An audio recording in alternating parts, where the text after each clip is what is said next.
আসসালামু আলাইকুম প্রিয় দিন ও ভাই বোনেরা, প্রবাসে সারাদিন ডিউটি শেষ করে এসে আজকে নিজের হাতে ছোট ছোট করে মাছ কেটে মশলা দিয়ে কষিয়ে ভাজি করছি। আর এই রান্না করতে করতে আজকে আপনাদের এমন এক সাহাবীর গল্প শোনাবো যা শুনলে আল্লাহর প্রতি আপনার মহব্বত বেড়ে যাবে, চোখ দিয়ে পানি চলে আসবে। আজকে আমরা কথা বলবো আল্লাহর রাসূল সাল্লাল্লাহু আলাইহি সাল্লামের একজন অত্যন্ত প্রিয় সাহাবীকে নিয়ে। দুনিয়ার চোখে তার হয়তো কোনো রূপ সৌন্দর্য বা ধন সম্পদ ছিল না, কিন্তু আরশের মালিকের কাছে তার সম্মান কতখানি ছিল। চলুন রান্না করতে করতে সেই ঘটনাটি শুনি। হযরত জুলাইবিব রাদিয়াল্লাহু আনহু দেখতে তেমন সুন্দর ছিলেন না, গায়ের রং ছিল কালো, লম্বায় ছিলেন বেশ খাটো। আর দুনিয়ার বুকে তার আপন বলতে কোনো পরিবার আত্মীয় স্বজন ছিল না।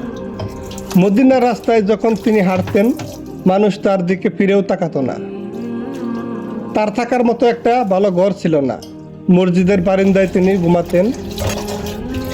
কিন্তু তার হৃদয়ে ছিল আল্লাহ রাসূল সাল্লাল্লাহু আলাইহি সাল্লামের প্রতি অগাধ ভালোবাসা। একদিন আমাদের প্রিয় নবীজি সাল্লাল্লাহু আলাইহি সাল্লাম জুলাইবিবকে ডেকে বললেন, হে জুলাইবিব, তুমি বিয়ে করছো না কেন? জুলাইবিব রাদিয়াল্লাহু আনহু তখন মাথা নিচু করে মলিন মুখে উত্তর দিলেন, ইয়া রাসূলুল্লাহ, দুনিয়াতে আমার তো কোনো টাকা পয়সা নাই, কোনো বংশের নাম নাই, থাকার ঘর নাই। এই কালো আর গরিব মানুষের কাছে কে তার মেয়েকে বিয়ে দিবে?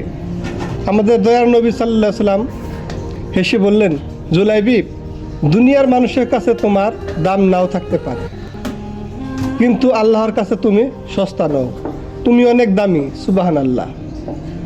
নবীজি সাল্লাল্লাহু আলাইহি সাল্লাম নিজে উদ্যোগী হয়ে মদিনার এক আনসারী সাহাবীর ঘরে গেলেন তার মেয়ের সাথে জুলাইবিবের বিয়ে দেওয়ার জন্য। সেই সাহাবী তো নবীজির প্রস্তাব শুনে খুব খুশি, কিন্তু যখন শুনলেন পাত্র জুলাইবিব, তখন তিনি ও তার স্ত্রী কিছুটা নাখুশ, রাজি ছিল না। কারণ জুলাইবিব দেখতে সুন্দর ছিলেন না, গরিব ছিলেন। কিন্তু পর্দার আড়াল থেকে সেই আনসারী সাহাবীর মুত্তাকি মেয়ে সব শুনেছিলেন। তিনি ঘর থেকে বের হয়ে এসে তার বাবাকে বললেন, বাবা, যে প্রস্তাব স্বয়ং আল্লাহ রাসূল সাল্লাল্লাহু আলাইহি সাল্লাম নিয়ে এসেছেন তা তোমরা ফিরিয়ে দিচ্ছ। নবীজি যার দায়িত্ব নিয়েছেন আল্লাহ কখনোই তাকে ধ্বংস করবেন না। আমি জুলাইবিবকে বিয়ে করব। কি চমৎকার ঈমান ছিল সেই মেয়ের। স্বয়ং নবীজি সাল্লাল্লাহু আলাইহি সাল্লাম সেই মেয়ের জন্য দোয়া করলেন, হে আল্লাহ, এই মেয়ের জীবনে রহমতের দরজা খুলে দাও এবং তার জীবনকে অভাবমুক্ত করে দাও। নবীজির দোয়ায় তাদের বিয়ে হয়ে গেল।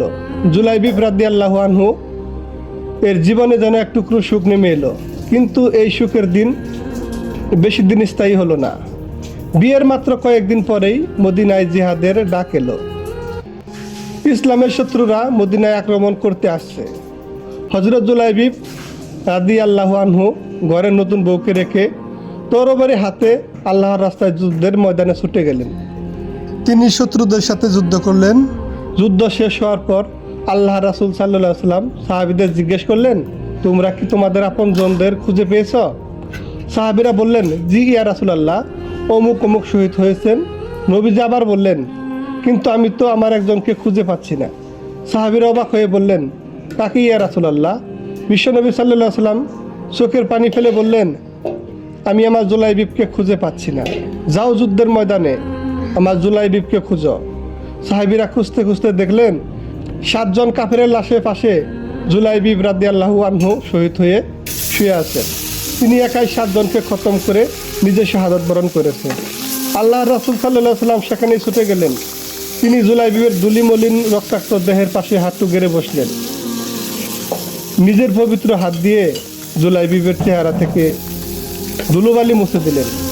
এরপর নবীজি যা করলেন তা শুনলে বুক কেঁপে ওঠে। নবীজি সাল্লাল্লাহু আলাইহি সাল্লাম জুলাইবিবের মরদেহটি নিজের 2 হাতের উপর তুলে নিলেন। জুলাইবিবের জন্য নবীজির হাত দুটি ছিল খাটিয়া। নবীজি আকাশের দিকে তাকিয়ে বললেন, হে আল্লাহ, এই জুলাইবিব আমার আপন, আর আমিও জুলাইবিবের আপন। সে আমাকে ভালোবাসতো, আমিও তাকে ভালোবাসি। আল্লাহর নবী সাল্লাল্লাহু আলাইহি সাল্লাম 3 বার এই কথাটি বললেন। একজন সাধারণ গরিব কালো মানুষের জন্য সৃষ্টির সেরা মানুষের এই ভালোবাসা দেখে উপস্থিত সাহাবীদের চোখ দিয়ে অশ্রু গড়িয়ে পড়লো। প্রিয় ভাইরা, প্রিয় বোনেরা, প্রবাসে বসে যখন রান্না শেষ করলাম তখন ভাবছিলাম দুনিয়াতে হয়তো আমাদের টাকা পয়সা কম থাকতে পারে, মানুষ আমাদের দাম নাও দিতে পারে, কিন্তু আমরা যদি 5 ওয়াক্ত নামাজ পড়ি, হালাল পথে চলি আর আল্লাহ ও তার রাসূলকে ভালোবাসতে পারি, তবে আরশের মালিকের কাছে আমাদের সম্মান অনেক বেশি। আজকের এই ছোট করে কাটা মাছ কষানো রান্নাটা আপনাদের কেমন লাগলো জানাবেন। আর হযরত জুলাইবিব রাদিয়াল্লাহু আনহু এর এই সুন্দর ঘটনাটি যদি আপনাদের মন ছুঁয়ে থাকে তবে সওয়াবের নিয়তে ভিডিওটি অন্য ভাইদের দেখার সুযোগ করে দিবেন, শেয়ার করে দিবেন। সবাই ভালো থাকবেন, 5 ওয়াক্ত নামাজ সময় মতো আদায় করবেন। আল্লাহ হাফেজ, আসসালামু আলাইকুম।